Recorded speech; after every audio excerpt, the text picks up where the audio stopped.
We're fascinated by animals that behave in ways we would never expect. Millions of us watch clips of different species that normally wouldn't come together, showing what looks like friendship, affection, and even love towards each other. Kate took one look at her. Thank you. I'll take over now. Oh, stop it. That just melts your heart, doesn't it? It did. But what lies at the heart of these behaviors? Can science explain why these unusual partnerships take place?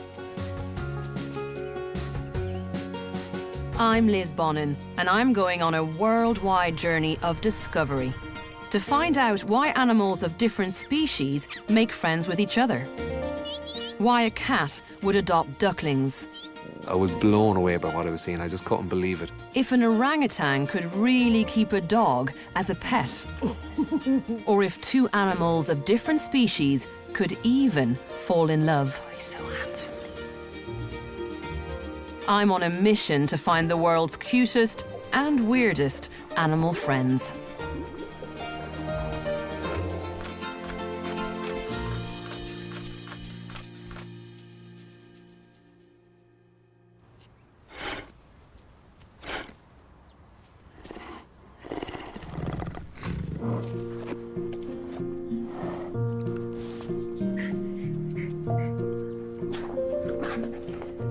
This jaguar and Jack Russell are inseparable. When staff tried to move the jaguar to a bigger enclosure of its own as it grew up, they were having none of it. Both cried and whined incessantly until they were finally reunited. And, you know, this does beg the question, how on earth does this work? Cats and dogs don't normally get along. But here in this wildlife park in South Africa, Bullet the Jack Russell is best mates with a predatory jaguar named Jag, who could easily have him for dinner. But instead, Bullet and Jag spend as much time as they can together in this enclosure. They eat and sleep together and are always playing together. So what's going on? For a long time, we've thought that most animals of different species have evolved to stick to their own kind and to generally not get along. But in recent years, the internet has been changing all that. Videos getting hits in their millions are showing different species interacting in ways that scientists didn't think were possible. So how can we explain these relationships? And what can they teach us about how the animal kingdom really works? To find some answers, I'm going to start by meeting a variety of animal odd couples that seem to be the best of friends. And I'm beginning my weird and wonderful journey in Atlanta, Georgia, in the southeast of America, because I've heard about an incredible example of animal friendship between the most unlikely of species. They live here in this refuge with over 1,000 other injured, orphaned, and abandoned animals. So this is Baloo, an American black bear. He's 12 years old, and he's been at this wildlife sanctuary here in Atlanta ever since he was a little cub. And all through his life, even into adulthood, he's been keeping company with a couple of animals, well, you just wouldn't expect. And there's one of them now.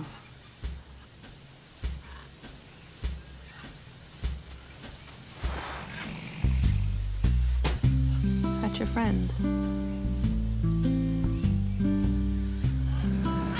I have never seen a fully grown bear and tiger in the same enclosure before.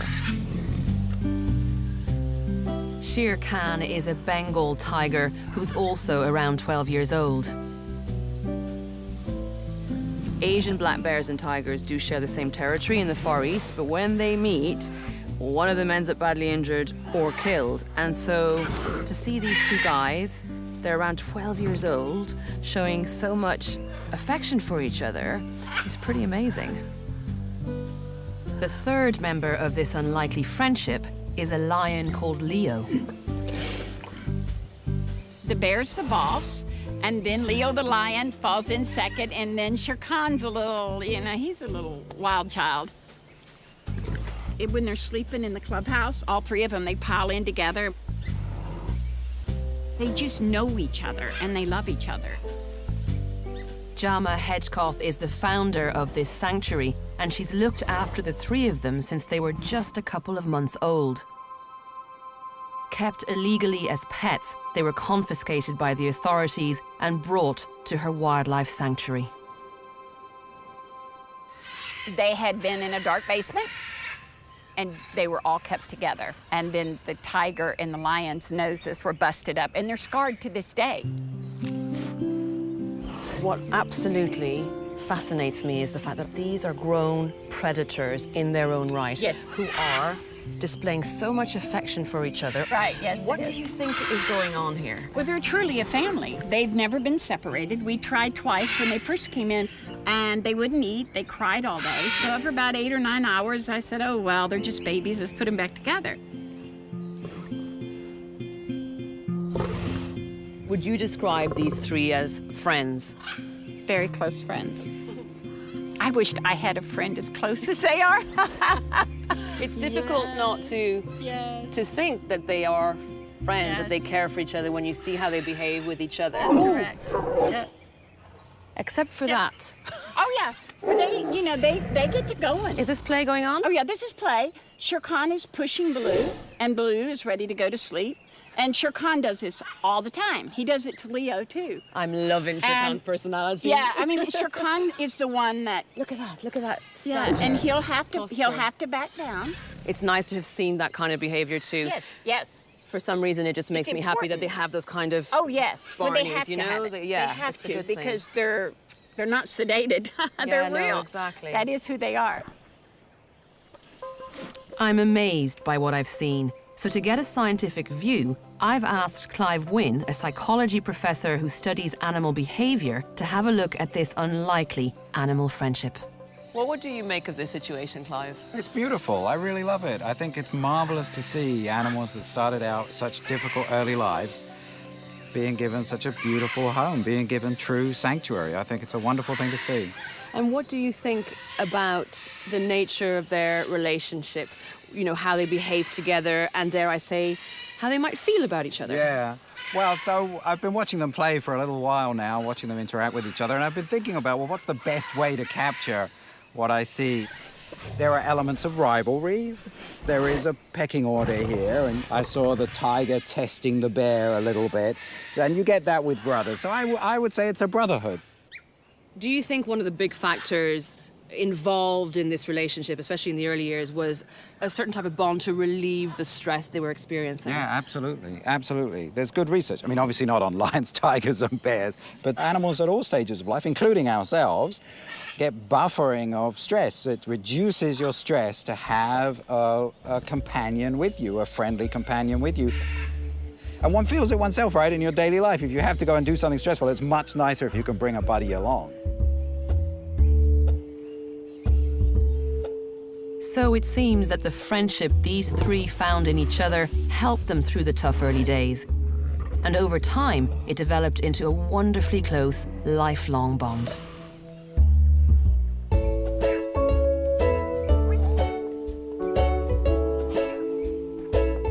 The need to find a friend, no matter who they are, is clearly a very strong instinct.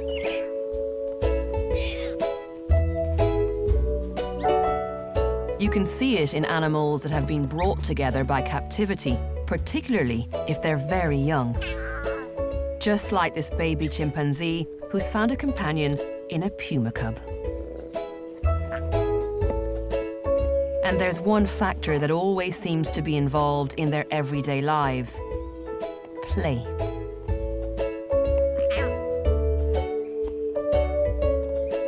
So why is that? Is play a crucial part of what creates these cross-species bonds?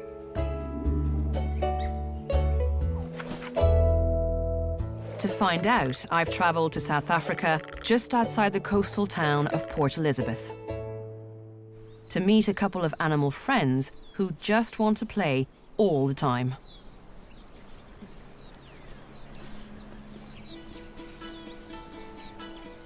This is Hugo the bulldog.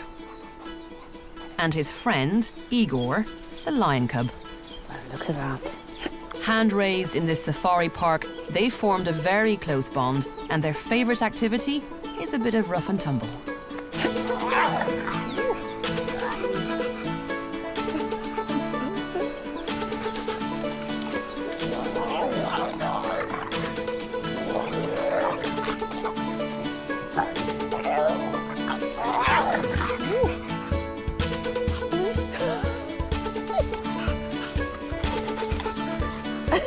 Hugo is classic.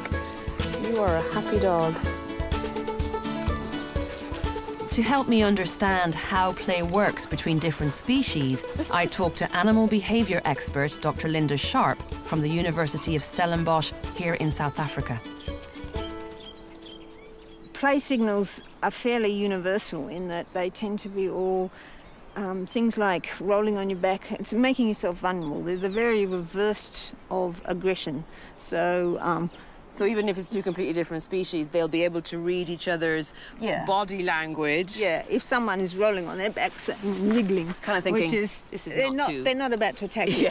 I mean, you can see that. And so all these species tend to have the play signals that initiate play tend to be the absolute reverse of how they would behave when they're being aggressive. This might help to explain an example of play between two very different species that became an internet sensation with over 11 million hits. In Canada, polar bears, one of the most fearsome predators on Earth, have been witnessed playing together with huskies in the most surprisingly affectionate way. The huskies are tethered at their home base in Manitoba, and these wild polar bears are waiting for the winter ice to return to this stretch of coastline. The huskies should, by all accounts, be an easy snack, but the polar bears are clearly not hungry, which frees them up to play.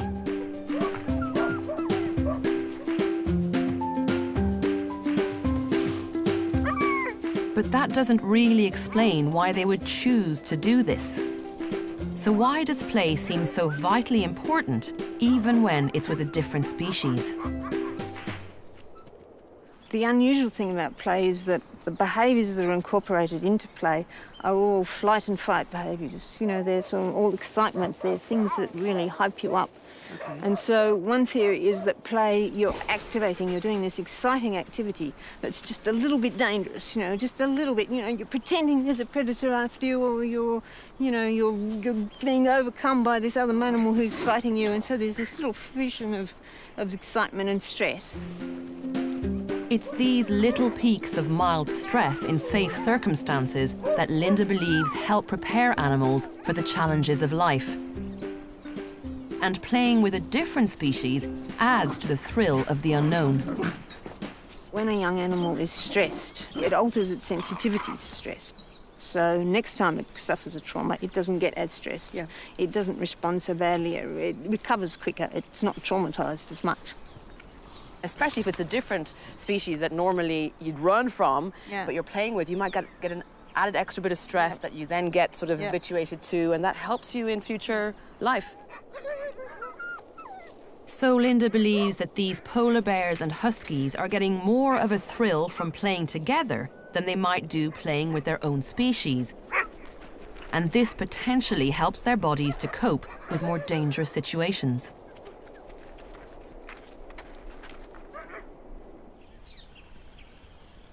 Stress in small doses is clearly beneficial. But too much can be dangerous.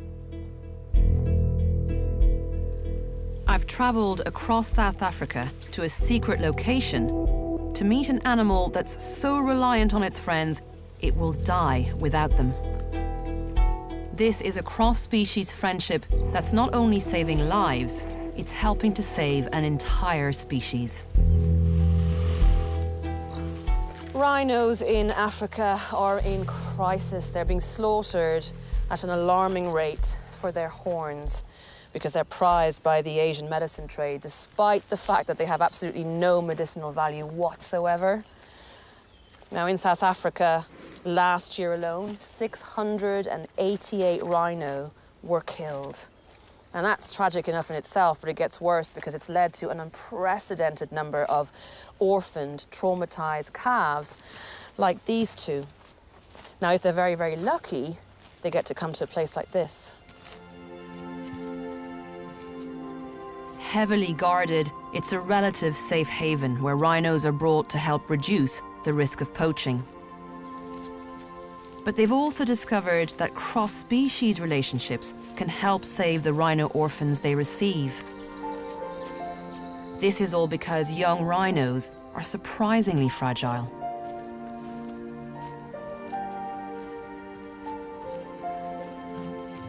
The closest rhino relationship is the one between a calf and its mother. It's totally dependent on her for up to 2 years. So an orphan calf needs a lot of care. Not only that, but they just don't do well if left alone. Dr. Jana Pretorius is a specialist wildlife vet who looks after the little ones. Jana, how old are these calves? Ella is about 15 months, and then Benjamin is about 7 months. And are they both orphaned from poaching? Yes, they are, unfortunately. So you pair them together, and this is everything they need to have a good chance of survival and then ultimately for re-release into the wild, right? Yes. Preferably when they are orphaned, they need to have a companion. Yeah. Because the stress of being alone will kill them. Large doses of the stress hormone cortisol can be a serious problem for rhinos. The gland that produces cortisol produces so much cortisol it can't produce anymore, so the body can't cope with the stress anymore. Together with the stomach ulcers, then they normally do end up dying. So if the rhino calf can't be paired with another orphan calf, then is it best for a human to take care of it, or is that a bad idea? Like, what can you do? It is, in a way, a bad idea because humans can't stay with them all the time. And the moment, for example, a human has to go away or is sick and you have to use, or somebody else needs to look after him, just that stress of somebody else being there is already quite bad. Whereas with animals, it's slightly different. You can always have the animal with them, or maybe more than one. When you talk about putting them with other animals, what animals do you put them with and why? The best would be something like a sheep or a foal, because they also graze, and you want the rhinos to learn to graze from a young age.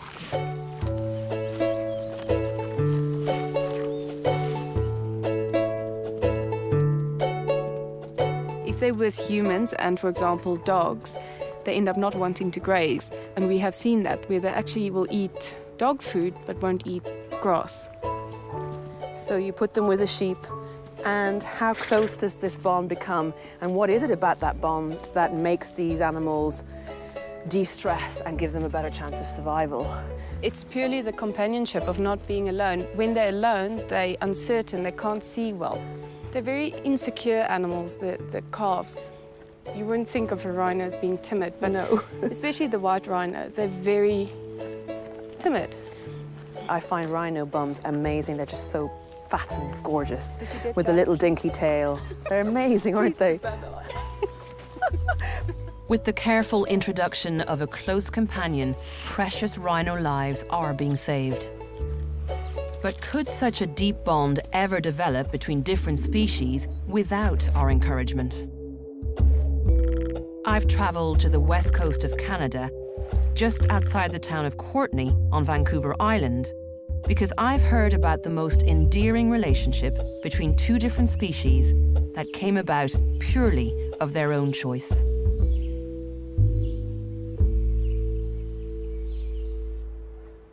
Many companionships between different species develop because of captivity. Circumstances essentially bringing animals together who normally wouldn't keep each other company. But here on this tiny little corner of Vancouver Island, two animals have been hanging out together for years, and they're both free to come and go as they please.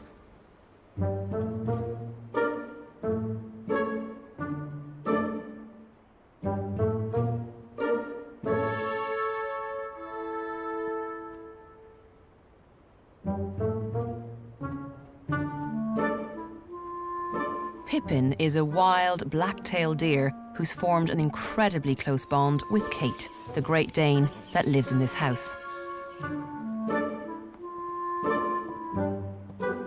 Pippin leads a wild existence, coming and going as she pleases. So I've been told the only way she might approach the house while I'm around is if I hide inside.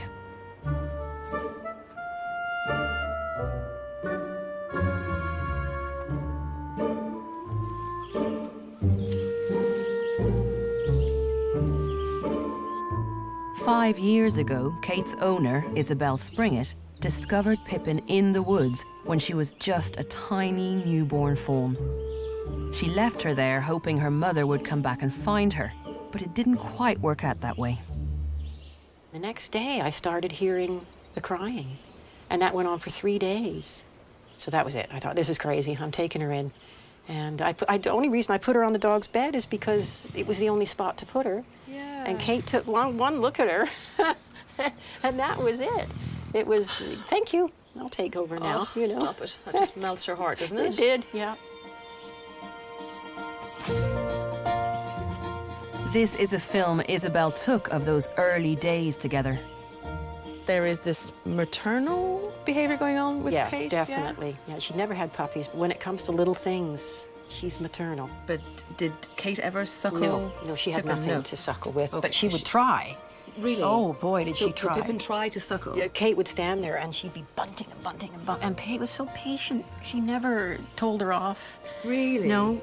And we'd be getting the bottle ready and she would be bunting and sucking on nothing, you know. Poor Kate, I used to feel God, sorry and poor for Kate her. was like, it's okay, I'm just going to take it. She'd just hump her back and stand there. And so, at what point did Pippin begin to sort of get back to the wilds, would you say? 2 weeks old. Yeah. 2 weeks old? 2 weeks old, yeah. At 2 weeks, she insisted on sleeping in the woods on her own at night. And we thought, well, if something eats her, that's just the way it's going to go. We can't interfere. No. Would Kate ever follow her into the woods at yeah. night? Yeah, Kate would follow her. Sometimes she'd watch her go, like, oh.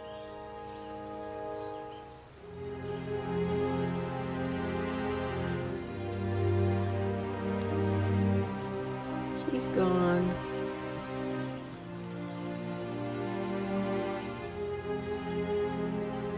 But Yeah. then, she never left Kate, did she? I mean, she No. didn't disappear forever. No, she'd come back every day. Every day. Every single day? Every single day.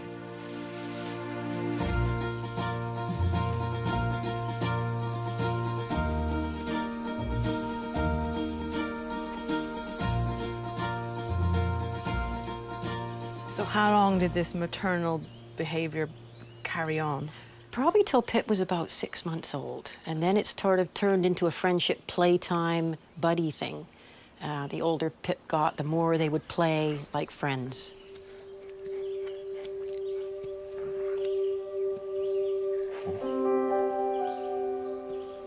It's nothing like I've ever seen before. It's not like a dog and a dog playing. It wasn't like a deer and a deer playing.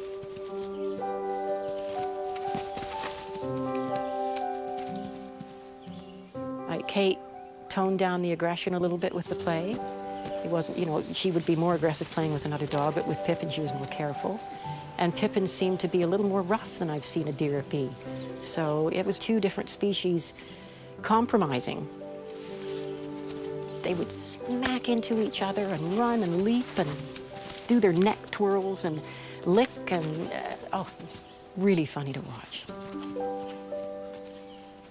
How old are these two now? How long have they known each other? 5 years, yeah. And I think Pip's had 7 fawns now.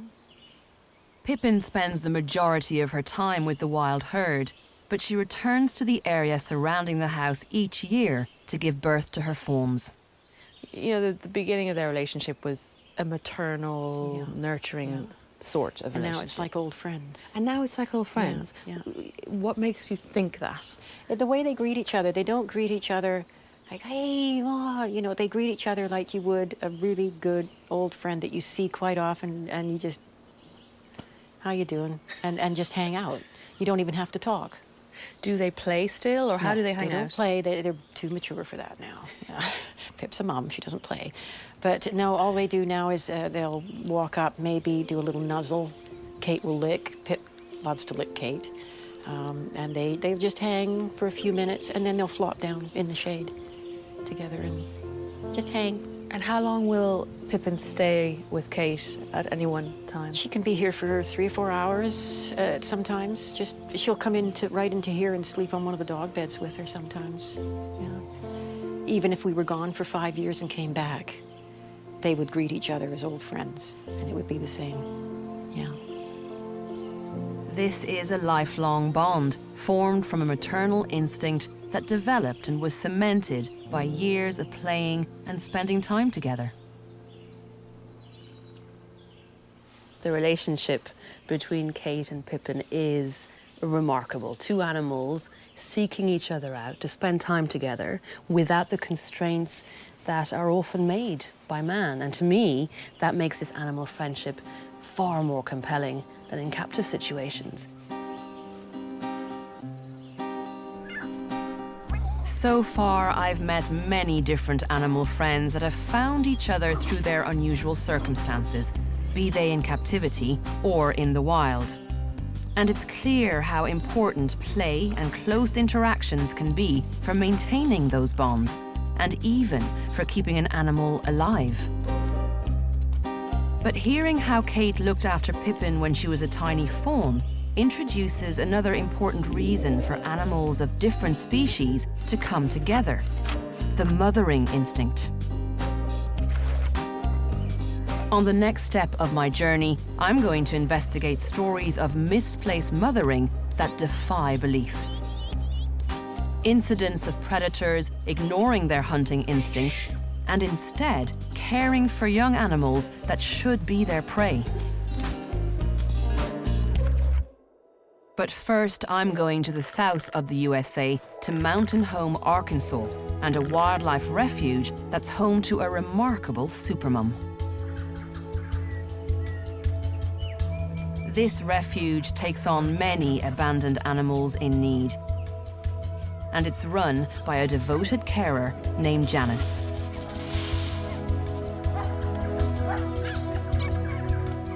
But it's her capybara, Cheesecake, who's the star of the show. She may be the world's largest species of rodent, but she's also an excellent foster mum to a litter of puppies.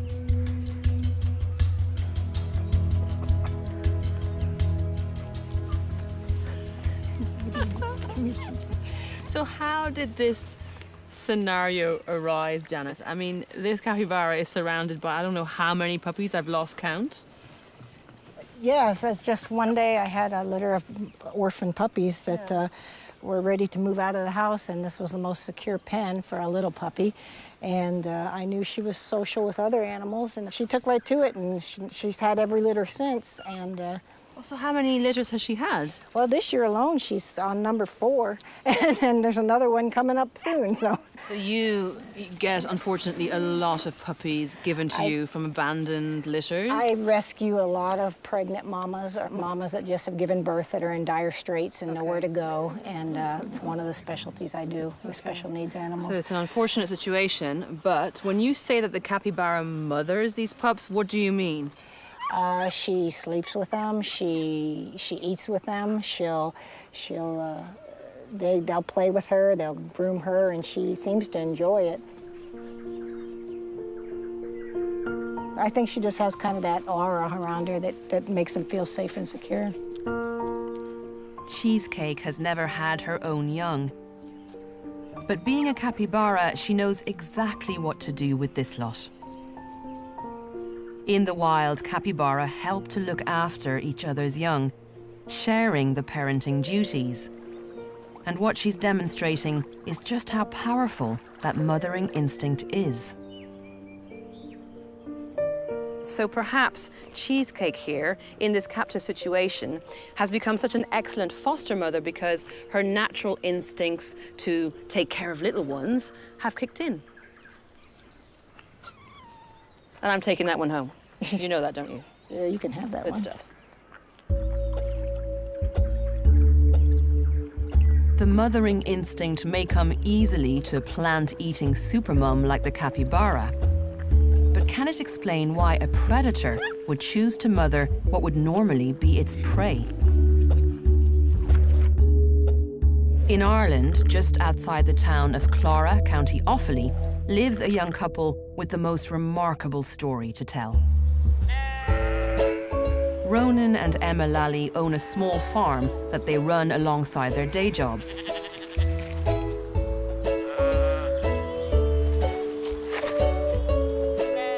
They have a lovely collection of animals, but wanted some ducks to complete the picture.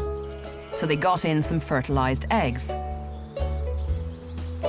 On the day they hatched, Ronan went to check on them, but couldn't find the ducklings in the barn. Within seconds of that, a cat jumped down from a pigeonhole within the shed over there, and I kind of put one and one together, and I just presumed that the cat had swallowed up the ducklings. At this stage, they were missing for about 6 hours, so Ronan thought there was no hope at all. After searching round the farm, they eventually found the ducklings. But unfortunately, the cat, Della, had got there first. I ended up catching the cat with a duck in her mouth at this stage, and it really looked, Ronan was like, she's going to kill the duck. I was thinking, oh no, Yeah. we're only after getting them back, and now she's going to eat them right in front of us. Then, Emma noticed something unusual. I was like, Ronan, she's not actually forcefully holding this duck. That's when the amazing thing happened. We put the cat down, put the ducklings down, and then all of a sudden the 3 little ducklings waddled straight underneath the cat. The cat lay down on her side, put her paw over one of the ducklings, and was kind of nursing the duckling in towards us. So we were, I mean, just absolutely blown away with this. Because normally cats would eat little small birds, but it was awesome. It was just incredible to see it. She was very content at this stage. She was purring and she was really loving towards the ducklings. When I was petting her down, I noticed that she actually had given birth to 3 kittens only within an hour or so beforehand. It was a very lucky coincidence for the ducklings that the cat found them just after giving birth herself. For a narrow window of a couple of hours, mothering hormones will have been coursing through her body, causing her to love and nurture any small, warm, furry creature she found next to her. I have no doubt whatsoever that the cat was thinking dinner if she had seen them either maybe a couple of hours before or a couple of hours after. I've no doubt that she would have put the napkin around her neck, knife and fork, salt and pepper, the whole lot. But it was when they came to move the unusual family into a safer spot that they got an even greater surprise. As soon as we lifted up the cat, that's when we were totally amazed, because the ducklings were actually latched on to the cat's nipple, so... They were hanging from her. Yeah, it was very, very bizarre. When we seen them breastfeeding, we just thought, oh my God, Yeah. there's something very, very strange happening here, and something very strange, and also something very unique, you know? Duck mums don't produce milk, and ducklings are born ready to find their own food and water from their surroundings. So to see them suckling a cat is extraordinary. Experts can only guess that their natural foraging instinct caused them to come upon the milk as an unexpected food source. And their desire for warmth and comfort kept them close to their foster mother. Ronan was keen to separate the ducks, fearful the cat's predatory instincts might kick back in. But Emma, being a midwife, recognized something that she regularly sees at work. There was just so much love there, you know, and like I see it every day in the labour ward. They just want to hold them babies so tight and close. It's a moment that just lasts forever, and I could see that happening with the cat and the ducks. It just took me a while to convince Ronan. I says, Ronan, they're just so in love. They love each other. Like, you can't break this bond. It's amazing. Before long, the ducklings started to outgrow the kittens and gain their independence, something the cat wasn't so happy with. These ducks, her yellow kittens, were a lot more active, and she found it hard to control them. She was trying to bring them back underneath her and say, now be good like your brothers and sisters.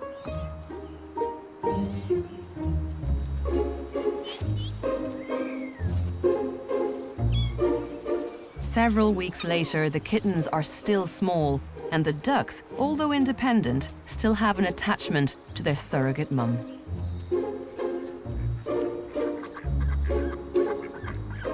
So it would seem that this rare coincidence of a cat giving birth just as the ducklings were making their first steps into the world resulted in this remarkable situation. Filled with an instinct to mother small furry creatures, the cat ignored any natural urge to eat the ducklings and took them on as her own.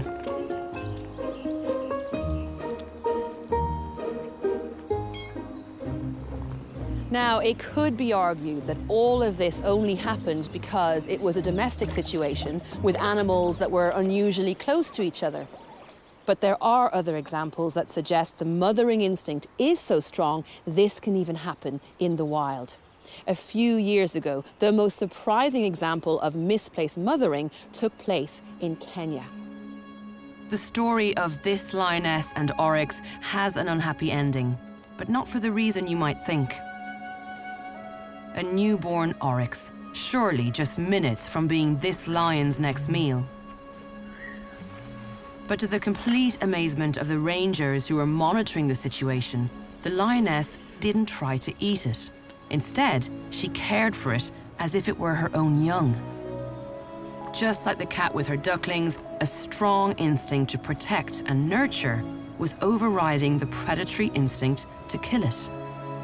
Many theories were put forward as to why she was behaving in this way, and the consensus was that she was a young lioness who'd gone through some kind of traumatic experience involving being separated from her pride, and as a result, her mental state had led her to want to nurture this calf in some way. But unfortunately, the relationship came to a sudden end.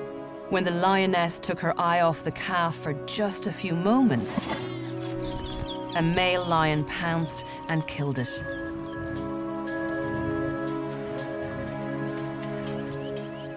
Witnesses described her behavior as exactly that of a lioness who had lost her cubs. Heartbreaking to watch.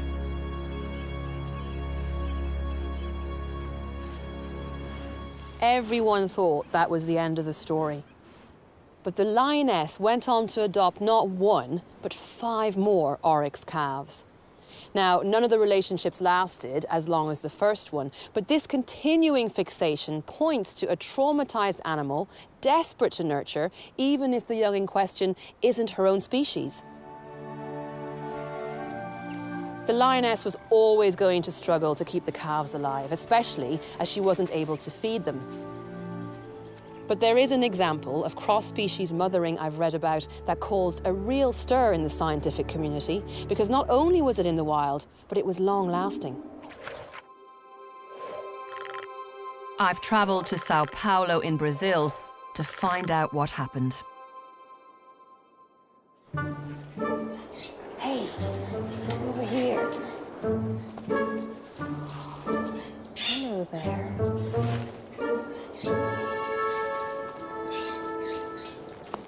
These little fellas are called marmosets. They're one of the world's smallest monkeys. I mean, this is it. They get this big when they're fully grown. Is it even conceivable to think that one of these could be adopted by a completely different species out in the wild? They are so absurdly cute. I mean, what animal wouldn't want to adopt them? And one group of scientists discovered exactly that. It occurred in a forest reserve in the heart of Brazil, between a baby marmoset and a group of capuchin monkeys.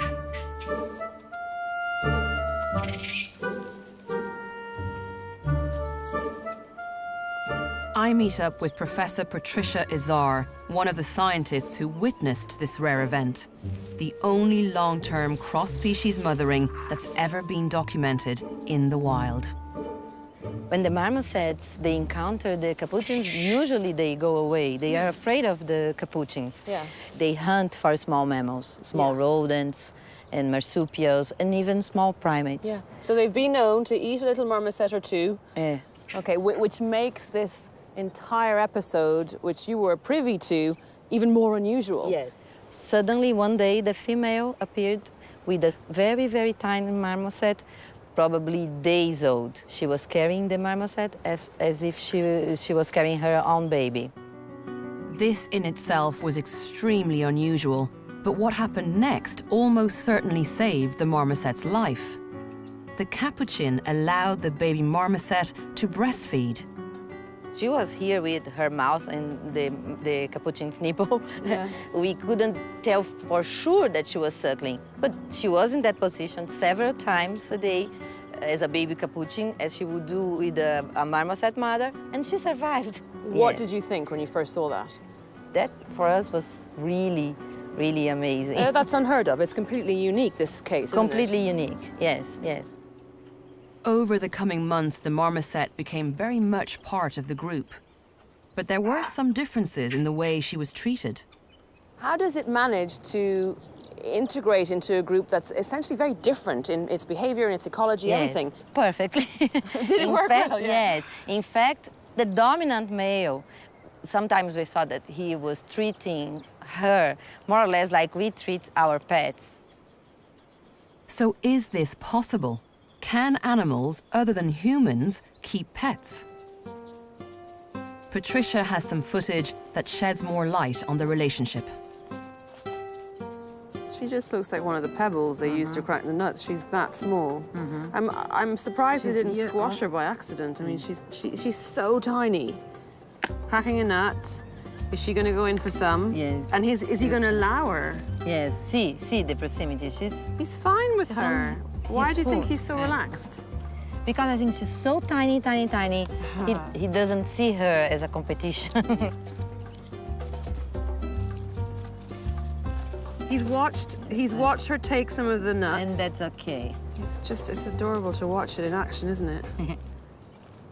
And he let her, you know. He's not stupid. He wouldn't let her do it if he didn't want her to. So is she like his little toy? She's so cute, he just can't help but just let her get away with murder compared to the other capuchins, you know. A wild animal keeping another species as a pet is unheard of and would be a hugely significant discovery. Great tool use as well. By the by, these are very clever monkeys, there's no question. Tool use was once considered a uniquely human activity. So could pet keeping be another behavior that we share with other animals? We'll never know in this case, as sadly the marmoset disappeared after 14 months. Maybe a predator got her, or perhaps she joined another group of marmosets. But it does make me wonder if there are any other examples of animals that might keep pets, and if this could be another reason for different species to hang out with each other.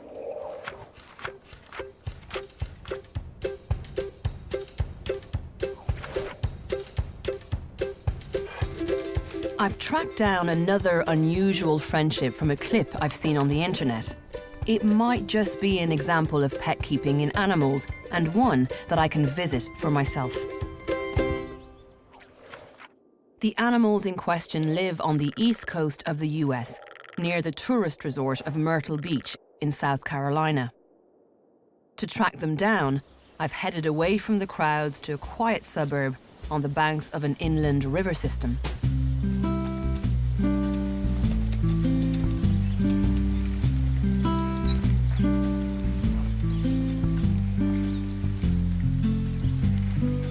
Here, an animal trainer named Doc Antle runs a wildlife safari park with an exotic collection of animals that includes a hound named Roscoe and an orangutan named Hanuman that appears to be treating the dog like a pet.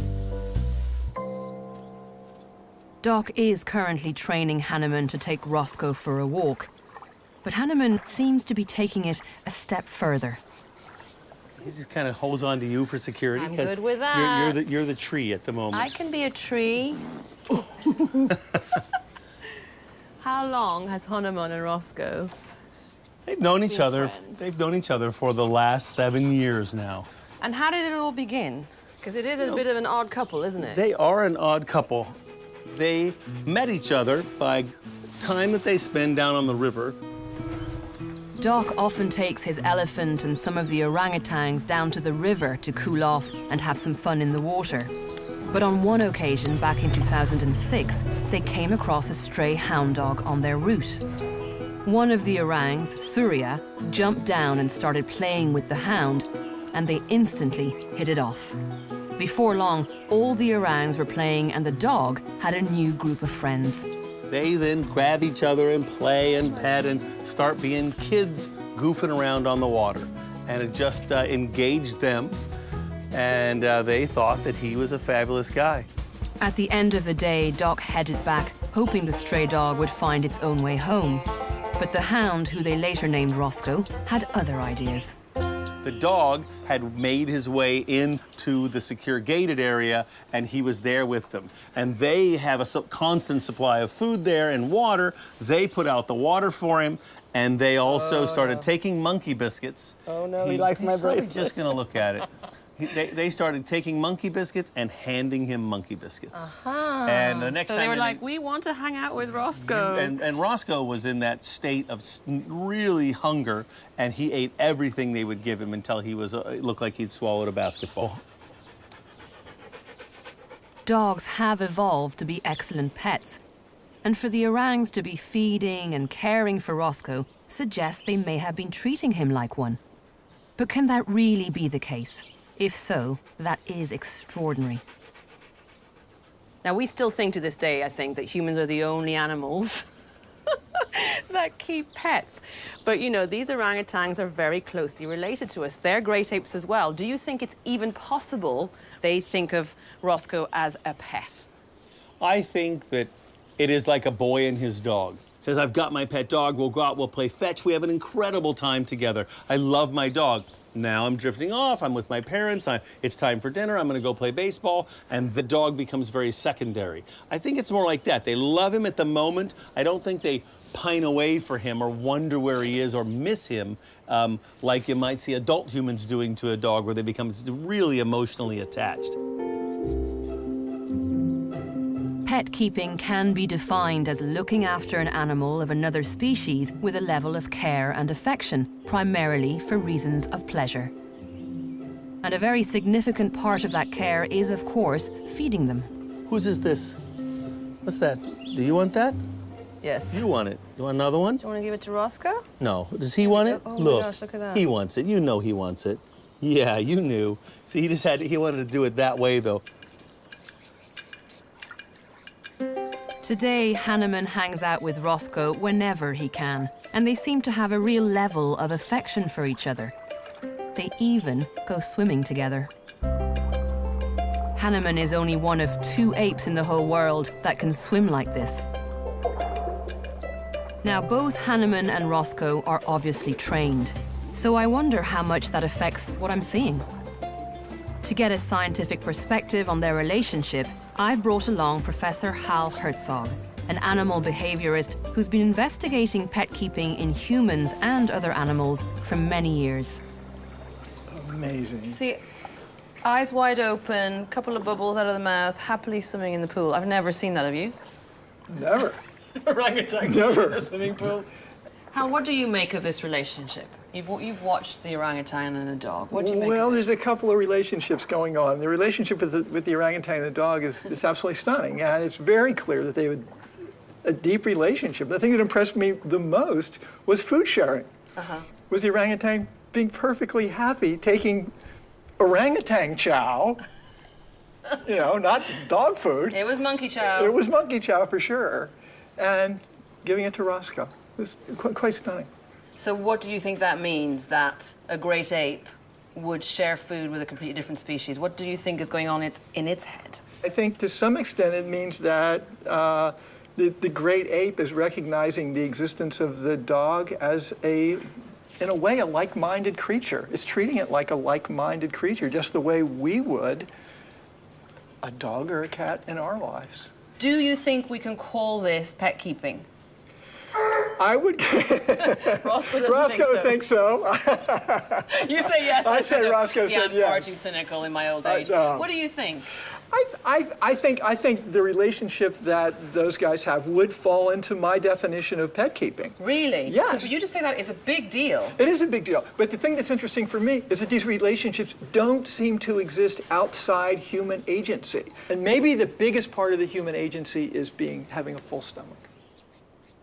Hal believes that in the wild, animals are too busy finding food and avoiding predators to have the time to devote to another animal in the way we might look after a pet. I argue that humans are the only animals that keep pets. Yes. Although you do see the rudiments of the motivation in other animals. And to me, what the orangutan here is doing is exemplifying that the rudiments of the urge to keep pets are right here in South Carolina. This is the perfect storm here. You've got a human being, Doc, who's understands animals at a very, very deep level. You've got this ideal situation where there's plenty of food. And what this shows is that great apes, and probably a lot of other animals, are capable of deeply loving members of another species, but yet they don't seem to do it in the real world, as far as I know, with one exception. It was a case in Brazil where a group of primatologists discovered a troop of capuchin monkeys.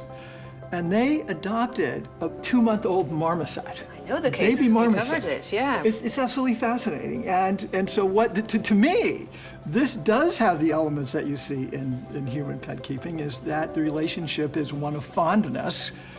They're not getting anything out of it. They were feeding the creature. They liked it that much and protecting it. But the other thing is it was long lasting. To me, it's the closest thing to what I would call human pet keeping. But the thing is, it's one case of the millions of hours that primatologists have been, spent with their glasses, and looking at trees. It's the only case. The fact that the potential for pet keeping exists in animals other than ourselves is revolutionary. But it's also forcing scientists like Hal to rethink what they know about animal minds. And that's what's been so fascinating about the journey I've been on. By looking at some of the most extreme, unusual, and surprising animal friendships, we can gain a better understanding of the powerful instincts and needs that motivate all animals. Drives that are so strong, they can sometimes cross the species divide.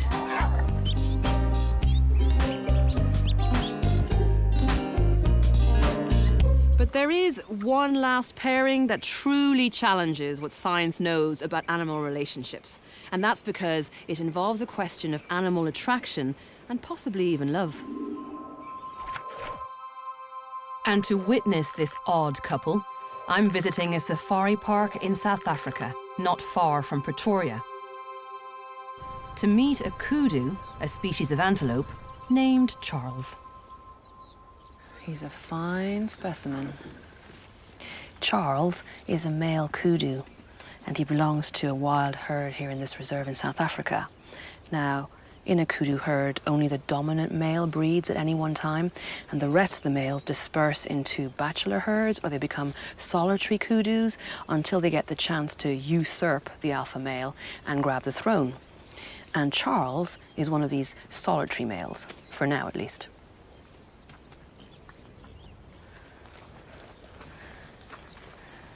He's by the fence. However, this hasn't curbed Charles's desire to find a mate. And in a neighboring reserve lives a female he's taken a fancy to. When Charles was almost a year old, he began keeping company with a female he probably shouldn't be seeking out in the first place. And the only way he could reach her was by jumping this fence. Ah, there he is. Now, the fact that these animals can jump a fence this high without taking a running jump is pretty impressive. It also does show quite a bit of commitment for his lady love. And he's definitely on a mission.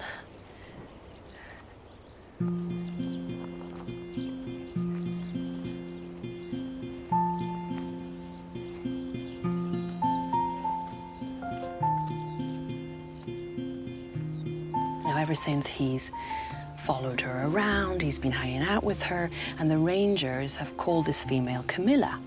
Now, just last week, for the first time ever, Charles tried to mate with Camilla, and it wasn't successful, to say the least, because Camilla happens to be a giraffe.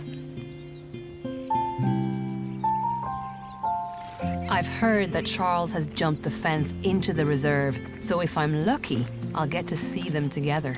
There he is, there's Charles, and he is coming down the hill to Camilla.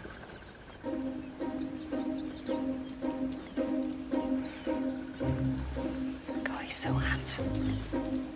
I can see why Camilla might be attracted to him.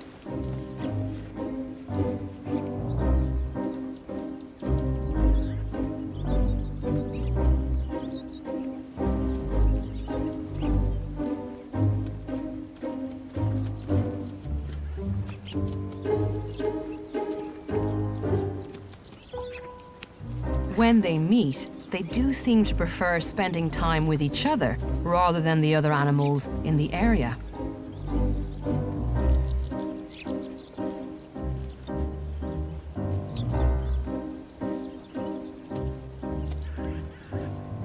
And it certainly looks like Charles and Camilla are more than just good friends.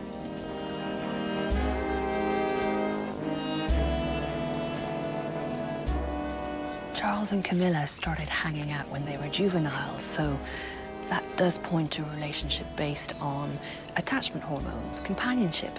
But then it did turn into something a lot more primal. Now, in the wild, some animals have been known to be attracted to females from another species that resemble a fatter, healthier, more fecund version of their own species. But when you look at this kudu and this giraffe, it's kind of pushing that theory to the extremes, isn't it? So, is this a rare anomaly? Or is it just that we haven't been able to understand this kind of behavior yet? Either way, I love this story because it just goes to show how much we still need to learn about the animal kingdom.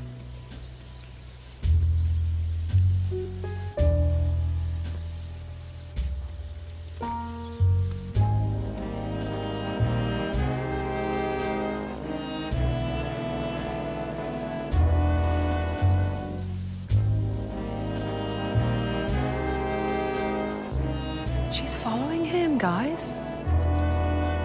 She's actually following him. Oh, really nice end to the story.